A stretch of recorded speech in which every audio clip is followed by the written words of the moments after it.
Hi guys, so welcome to the episode Let's Talk About Black Women and Abortions. I first off want to start by thanking everyone who came down to the forum.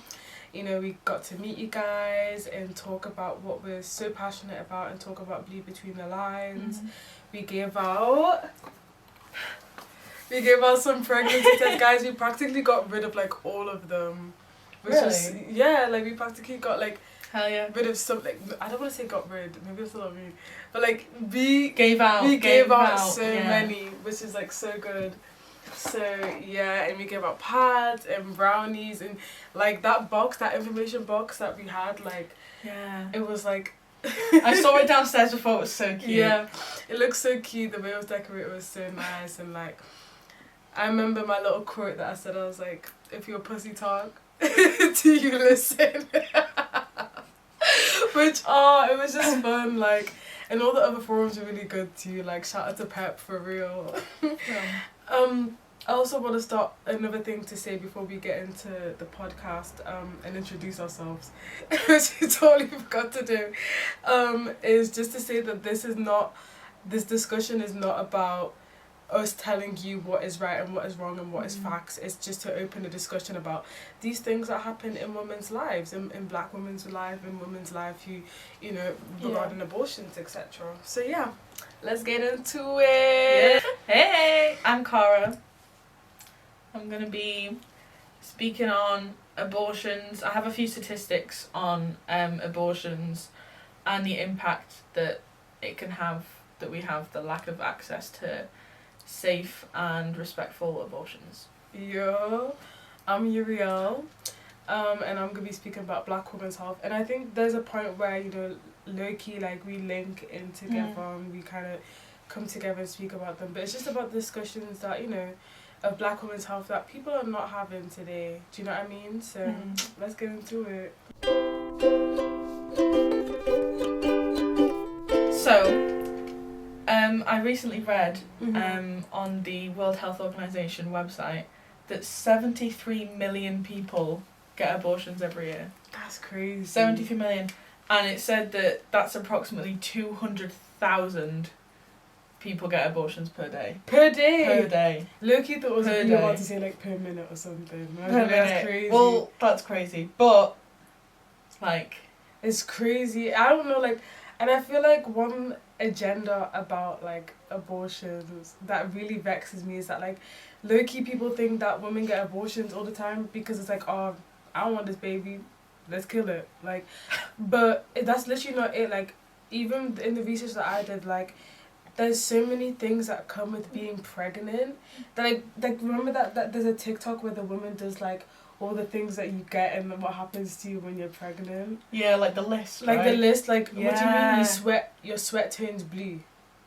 Wait, what? Did you not know, like, some people's sweat turns blue and wait, can your sweat turn blue? Can you Google that right now? Please.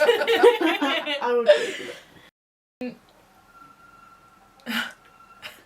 Oh, but okay, so don't trust TikTok because we just got word.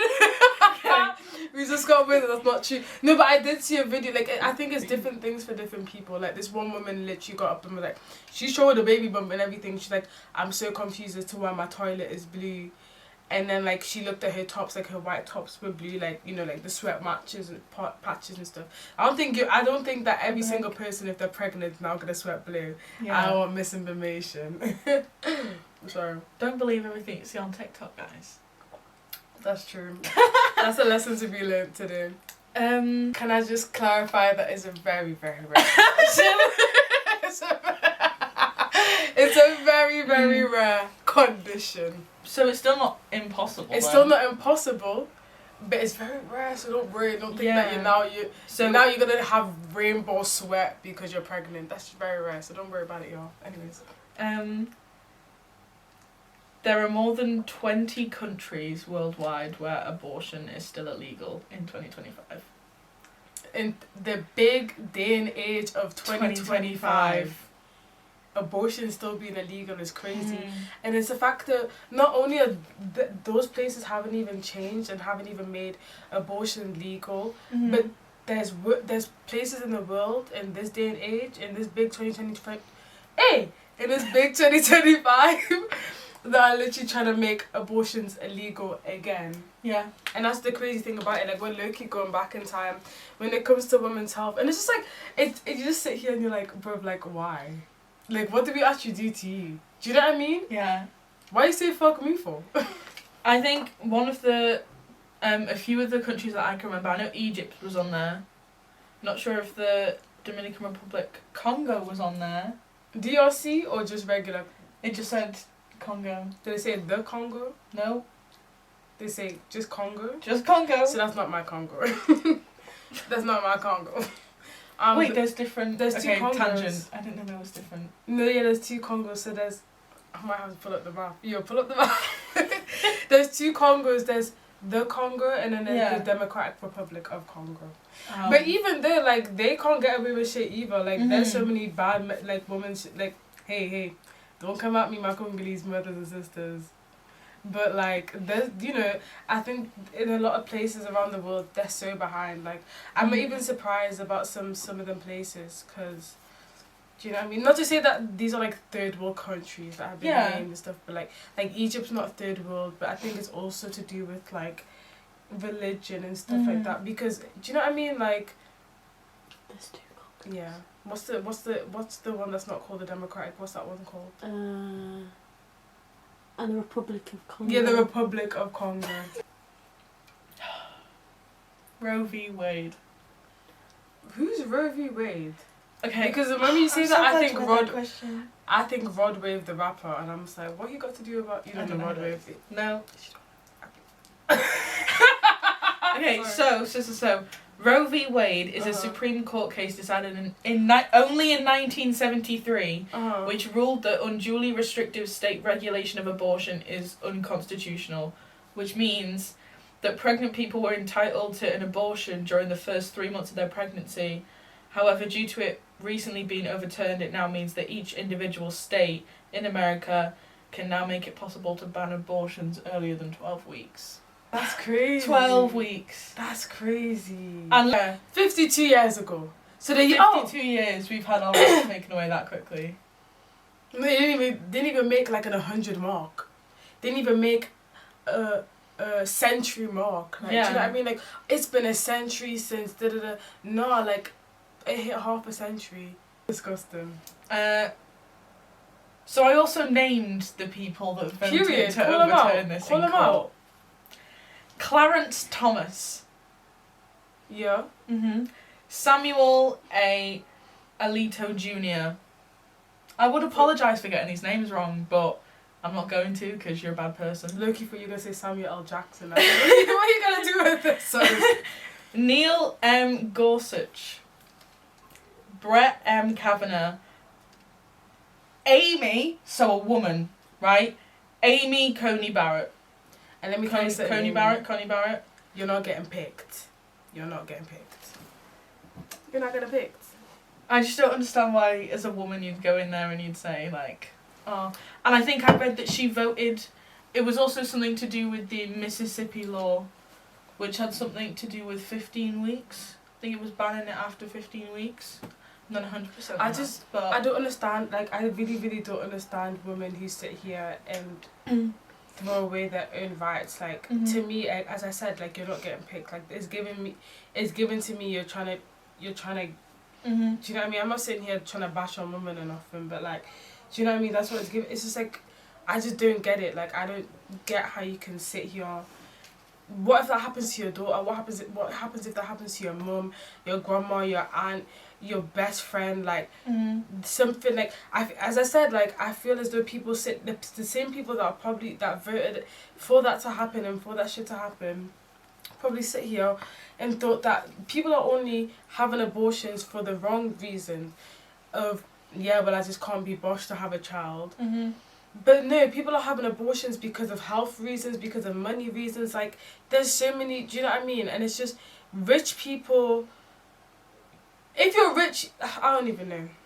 I literally saw a TikTok earlier, and it was this young couple, probably like 20s, early 30s, and it was a gender reveal, and they were having a little girl, and the first comment said, "You're so happy to have a little girl, but because you voted for Trump, you've already voted all of her rights away before she's even born." That's crazy. Yeah.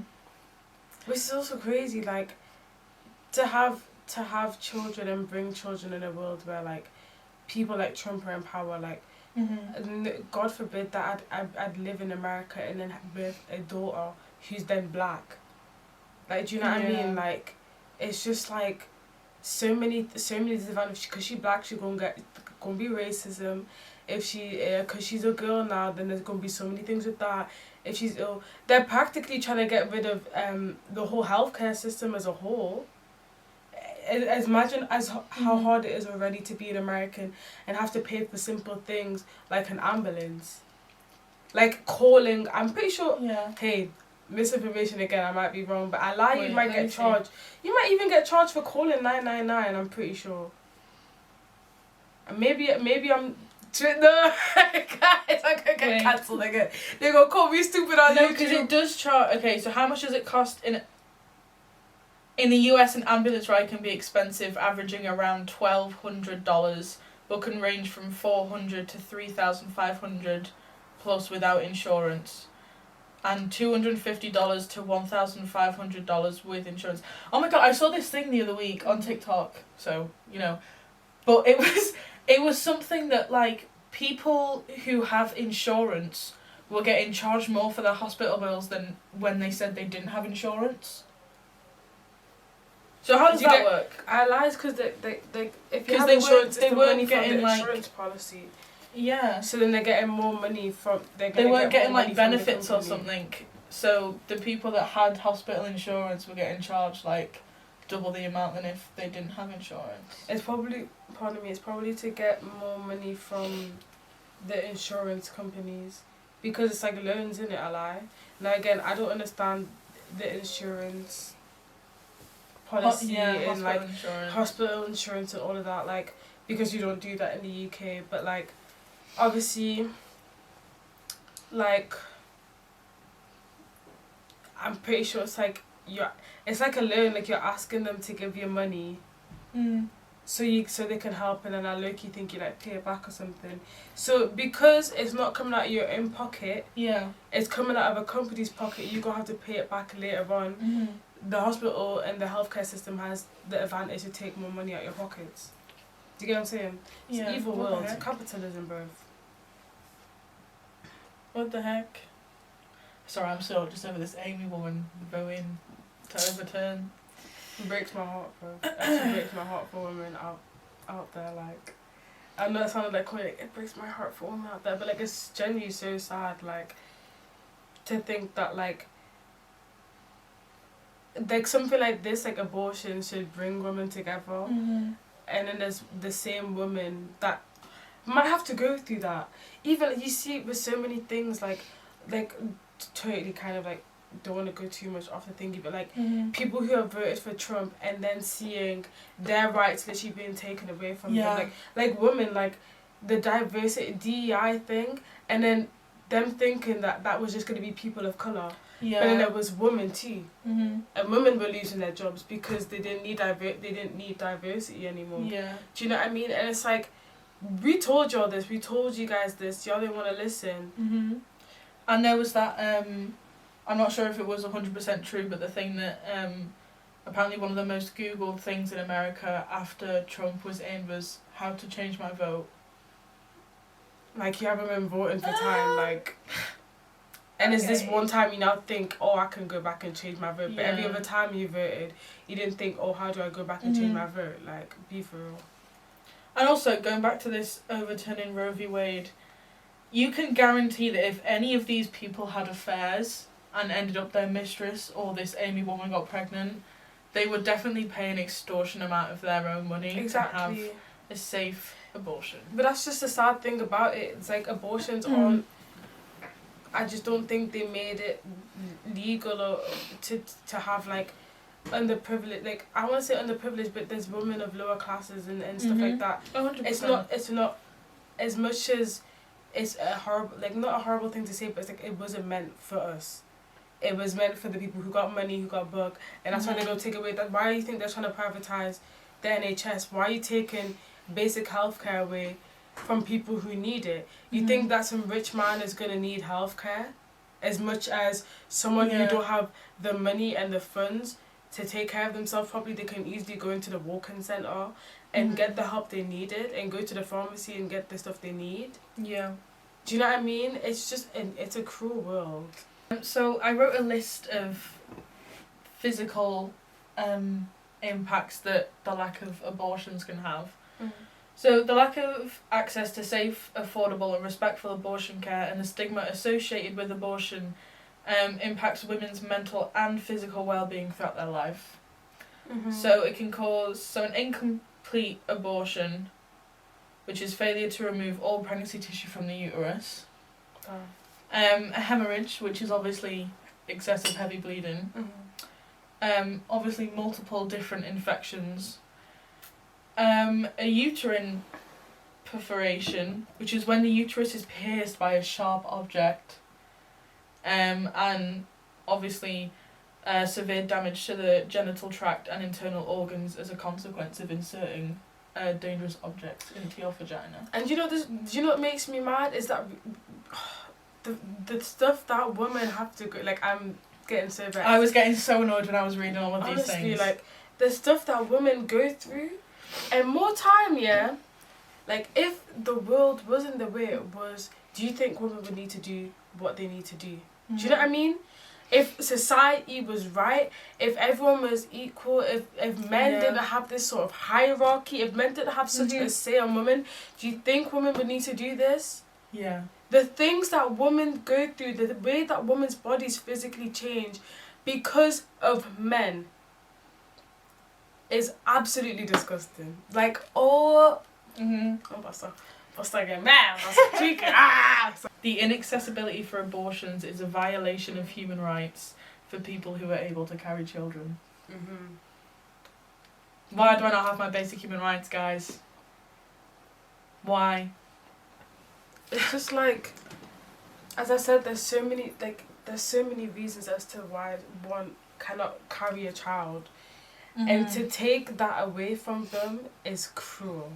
To take that away from someone, as I said, like, I'm trying to think of a word more evil than cruel. I don't even know how to top that one off. Like, I think it's just so, like, sick and twisted. Like, to take something like that away from people, like... Yeah. And it's that, what was that guy's name? That Charlie guy on TikTok who was, these TikTok videos, I can't remember who it was by or whatever, but it'd be this person sat in the middle who was, like, arguing against all these other people. Right, And he was there, and the woman said to him, it was like, if you had a 10-year-old daughter and she was raped, you would allow her to carry that child full pregnancy and give birth to it? And he said yes. Because he doesn't believe that abortions are correct. Yeah. What a sick world. You would let your own 10-year-old child give birth, then let them have an abortion. Black woman? Yeah. Black woman! I'm excited to be educated because I feel like I need to be more educated. My black self needs to be more educated.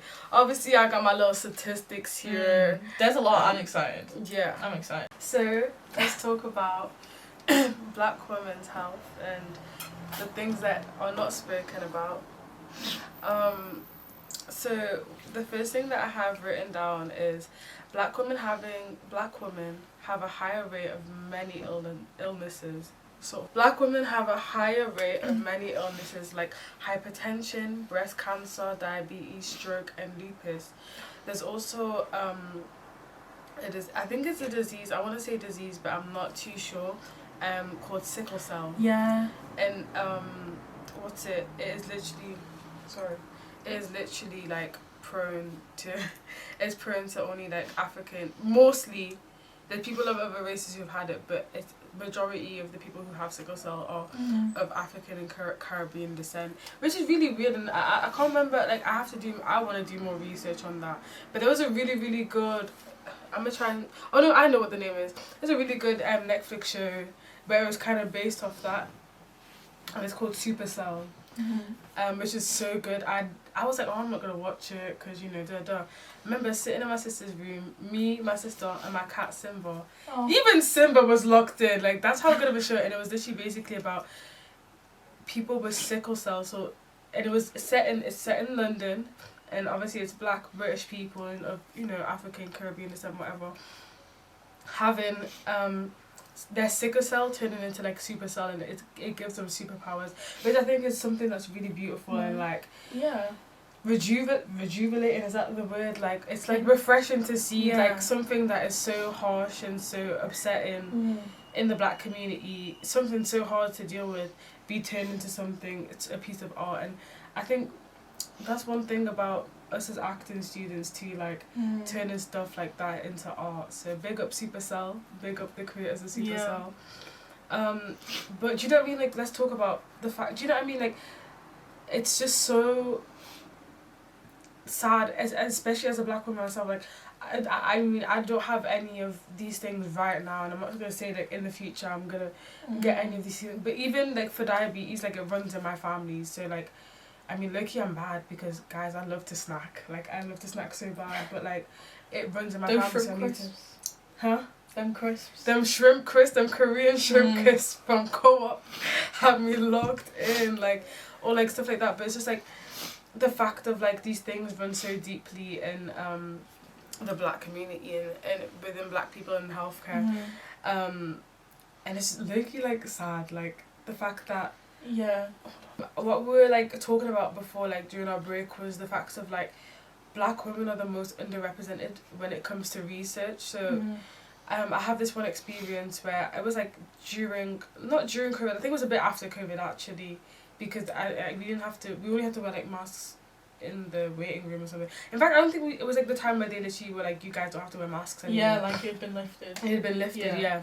And like what's it called, we went in for just a general checkup, like you know they do your height, they do your weight, whatever. And during COVID, like I ate a lot. Like what else was there to do? I was sleeping and eating, and I was in my ego era, my emo era. Do you know what I mean? So I gained a bit of weight, but it wasn't even like anything crazy or drastic. Like it was just like my ass got a bit bigger, my boobs got a bit bigger, and again like I'm going through puberty, so you know we said that you know your weight fluctuates and stuff like that. And then I went in and she was like, well for your age, you know you're a bit too big, you know you might be a bit overweight for your age. I'm like, overweight, like what? I then found out that when it comes to the studies of at this age you should be this certain way, at this age, it is literally based off white men. Like them statistics of okay, so at between age 14 to 15 you gotta be this kg, based off white men. And it goes back to this point of like, you know, I'm a Black woman. In what way am I related to a white man at all where whatever he was when he was 14, 15, 16, I should be that too. Do you know what I mean? And it was just crazy that happened to me, and it genuinely put me in a bad place, low-key. But again, like throughout those little, I mean, how many years has that been now? 6 years since COVID? 5-6 years. Like, oh yeah, it's 5 years. 5 years ago today, we'd be in lockdown, guys. Oh my gosh, you're right. Yeah, you're so right. And it's like in 5 years, I've changed so much. So it's like, do you know? Because we fluctuate. Your weight fluctuates. It's a normal thing, but it's just like, for that to be determined off a white man is crazy. Oh yeah, and then 3 years later, so like I think it was like last year. Maybe last year. Yeah, it was last year. My mum booked me because I was still 18. So before, like around this time last year or something, mum booked me in again. She was like, you know, get a checkup. You haven't had a checkup in time, and went in, and obviously had lost like a significant amount of weight like since. In 3 years, of course, I've lost weight, right?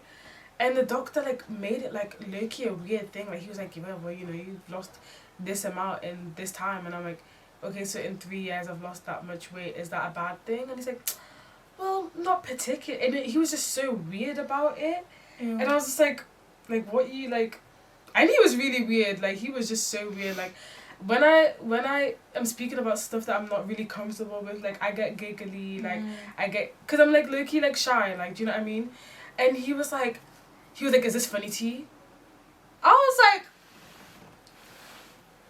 I had my friend there for support because that's how nervous I get when it comes to like doctor's appointments and stuff.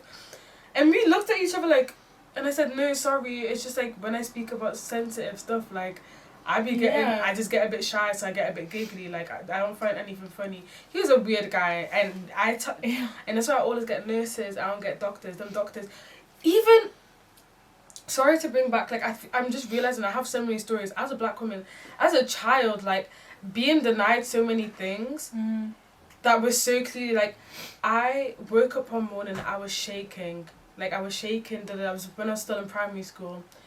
And Mum was like, oh, you're having asthma. I was having an asthma attack. Because low-key, guys, I'm asthmatic, right? like, low-key. On the down low, on the DL, like, on the DL, I'm she's asthmatic. When I'm running, I make it very clear, because I can't run for a long time, and it was just, like, how many times, like, they just, like, really, like, denied, like, my health, and they were like, no, like, you're literally fine, like, you're fine, like, you're doing the most, like, you're fine. Obviously, the white old doctor is not gonna be like, you're doing the most, yeah, calm it down, but like, do you know what I mean, like, it was just like those experiences I went through as a kid, and you know, it's low-key sad because like then you look back and you're like, oh my gosh, like that was so discriminatory, that was so racist that they did that and that they denied that of me. Even him sending me home, I don't even think they wanted to like give me a new inhaler, like a stronger inhaler. Bruv, like I couldn't, like it was so bad. But yeah, and it was just a low-key sad thing for me to experience at such a young age, which is why I don't really have that good of a, like, it's not like I'm scared of doctors or anything. I go in, I'm confident, whatever I speak, I say what's up, whatever, but like just being able and comfortable to speak. The first one, when it was the weight one, that was a woman, do you know what I mean? And I feel like we don't talk about that enough, about how it's not just male doctors and nurses, it's female nurses and doctors too that are sitting here and be like, no, you're literally fine, and you're not. And there's so many cases of that. But also the fact of like, so my next point is that black women have elevated rates of illnesses compared to white women.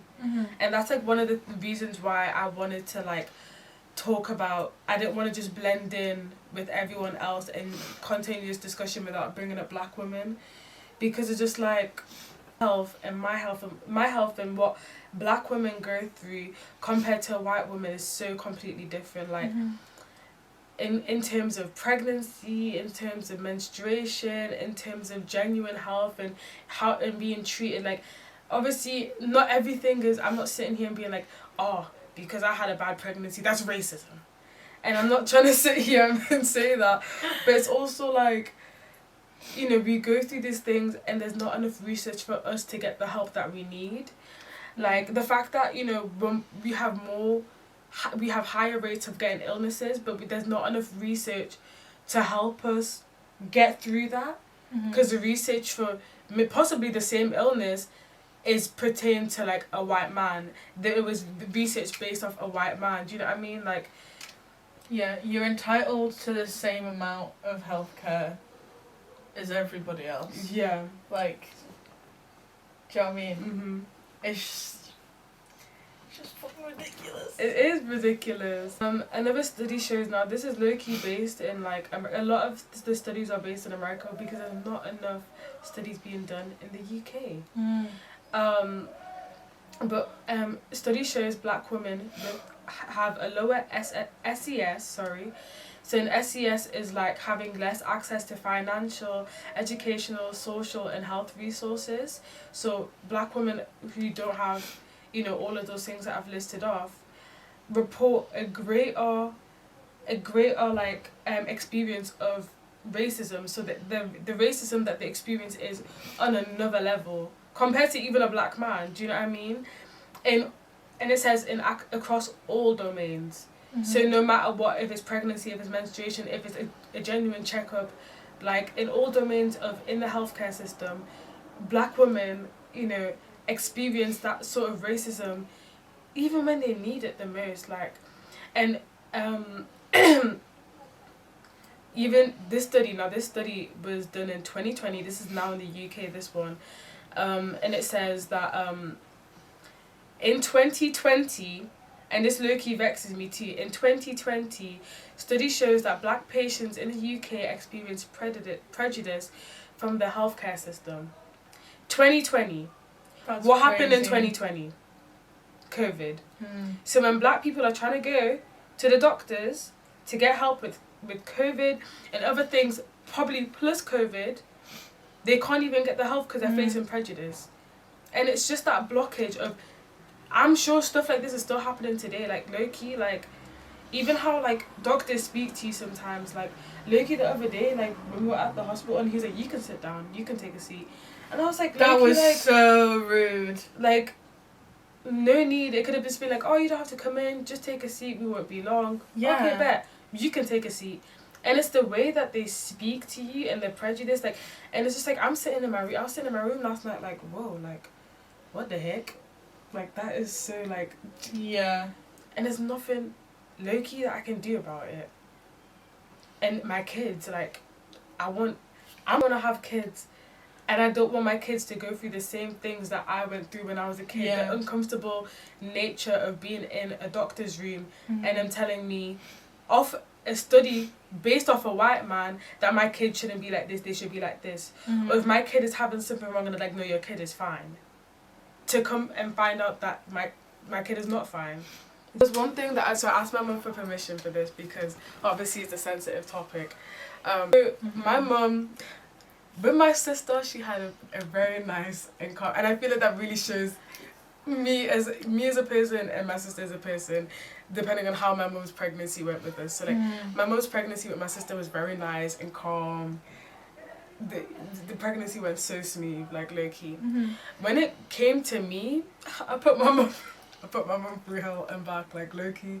I was a month late because I was sleeping. Like, what? I'm being so serious. Like, my mum went through an extra month of pregnancy because I just was asleep. I just couldn't be bothered to. You love get your out. sleep though. To be I fair. love. This girl loves her sleep. Yo, I can sleep, yo. You can sleep for Britain, right? If there was a competition of sleeping, I sleep if I've got nothing to do. Like, I'd be like, low-key, I don't need my eyes open right now. Let me sleep. Like, I genuinely, like, that's how I am. Like, so, and with my mum, so basically what happened was, for that month, she was basically going into labour. So her body's like, you need to get this baby out of you. Yeah. And I'm just there like, yeah. Your poor mum. My poor mum, honestly, and she kept on going back to the hospital and being like, my water's broken, all of this, like, I need to get this baby out of me right now. And they just kept on being like, no, you're fine, go home. For like a month, Since from her 9th month to her 10th month, they kept on just telling my mum to go home. She should basically being like she's overdoing it. My mum also had this thing that I hope I pronounced it right. Preeclampsia. Preeclampsia, right? That's what my mum had. And when a woman has that during pregnancy, there's literally a chance that, and that's why y'all gotta praise God, because I could have been born and my mum could have been dead because of having preeclampsia. Preeclampsia is a postpartum. You gotta help me with that. Hemorrhage and blood clots, as well as increased in incidence of other pregnancy-related complications like preterm birth and low-weight birth. Eclampsia is seizures that occur in the pregnancy. With preeclampsia, symptoms of eclampsia are high blood pressure, headaches, blurry vision, and convulsion.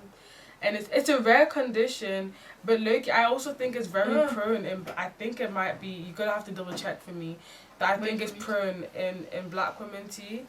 That's really scary, what the heck? So like, I remember my mum telling me that and I was like, what? And then like, it low-key made me so sad, because I was like, first of all, my bad for being too lazy to get out of you, but also... Yeah, they face a disproportionately high risk of developing preeclampsia compared to white women. What's the percent? Whoa! With preeclampsia being a leading cause of maternal deaths worldwide. Black women are significantly more likely to experience preeclampsia, a serious pregnancy complication characterized by high blood pressure and organ damage. In the US, it's 60% higher for black women 60%. to get it than white. 60%. What on earth? I think that's also what really, really motivated me to speak about black women's health when it came to this, because it's like low-key I'm getting sad. Like, 60% in the US, imagine the number in the UK, imagine the number in, obviously Africa, never mind, Africa's full of black women. But you know what I mean? Like, imagine the number in so many places, Wow. like, of the fact of, like, that is such a big thing, and there's nothing you could do. Like, it's literally like a 50-50 chance, low-key. And the fact of my mum had preeclampsia, but they were still sending her home.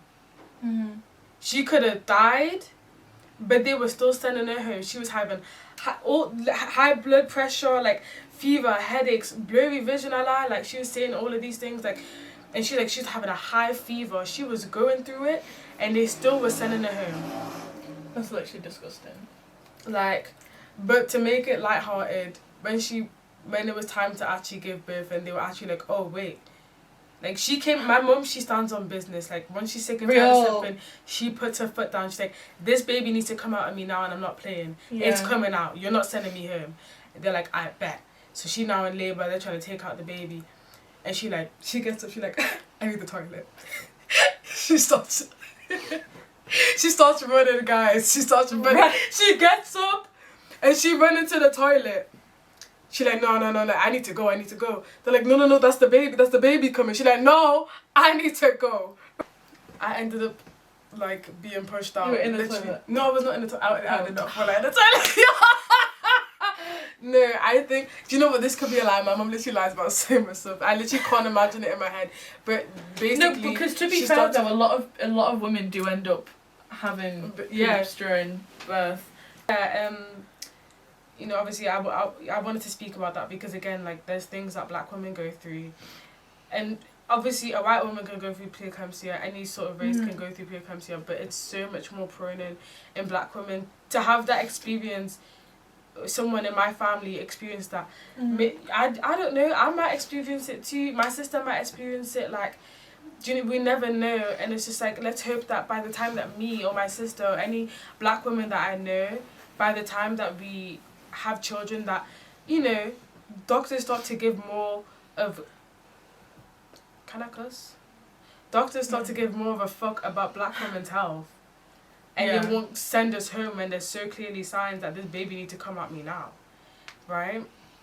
The fact that we cannot reach out to the healthcare system as a result of the racism we receive, the question of who do we reach out to when we need help or care is raised.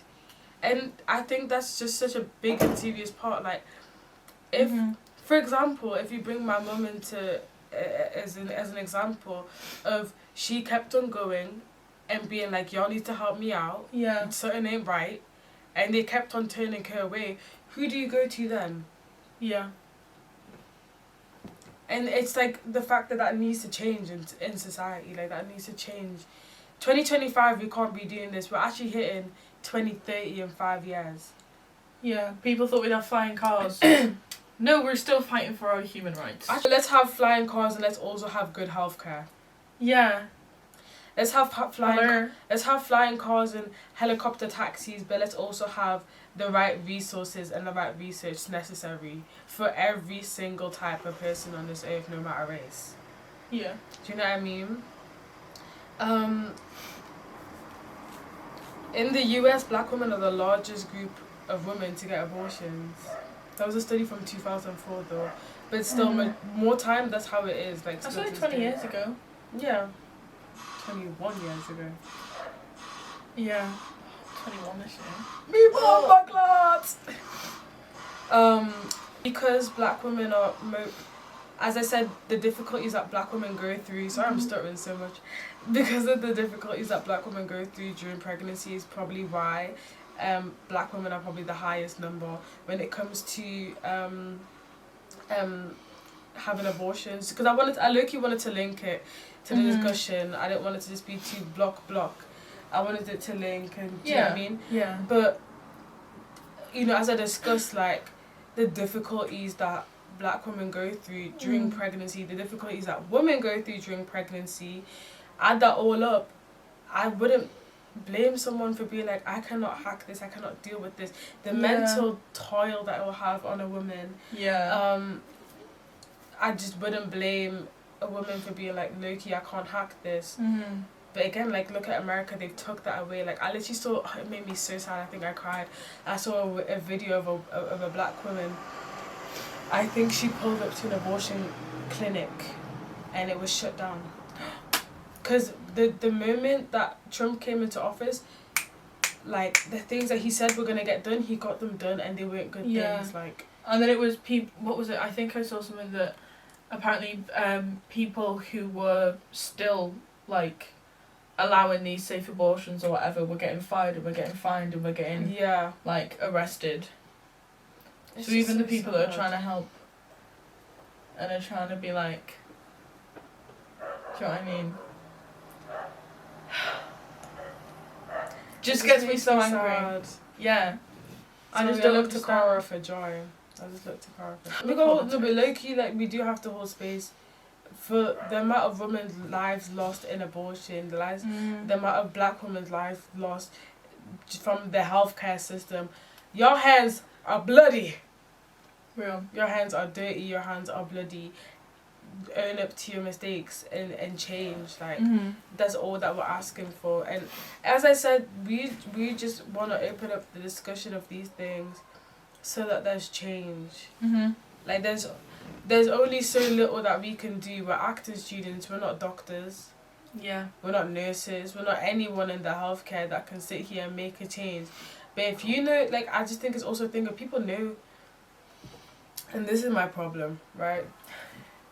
People see this stuff happening. People know that there's prejudice. People know that there's racism. People know there's discrimination.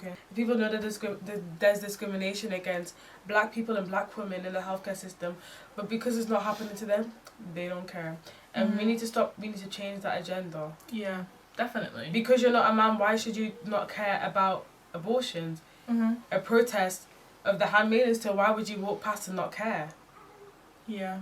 I saw some when I was looking on the NHS website, there was a lot of information about links and emails and phone numbers. So we're gonna put them. Yeah, we're gonna put them in the description. You can also talk with us if there's anything that you felt as though you want to speak to us about. You can speak to us at bleed underscore between underscore the underscore lines or Instagram, and you can reach out to us, follow, and just follow our journey as we speak about women's health, because it's important and needs to be spoken about. So we're gonna wrap it up today. We had such a good time, and these are things that we're passionate about, so it just gives us the space and gives you guys the space to speak about it and want to talk about it. I want to learn. Like, I hope that what we're doing here pushes y'all to go out there and educate yourself about what's going on, and this is what try and we make want. a change. Do you know what I mean? Gonna make a change for once in my life. Shimon. Thank you guys. We love you. Mwah. Have a lovely day. Thank you for listening.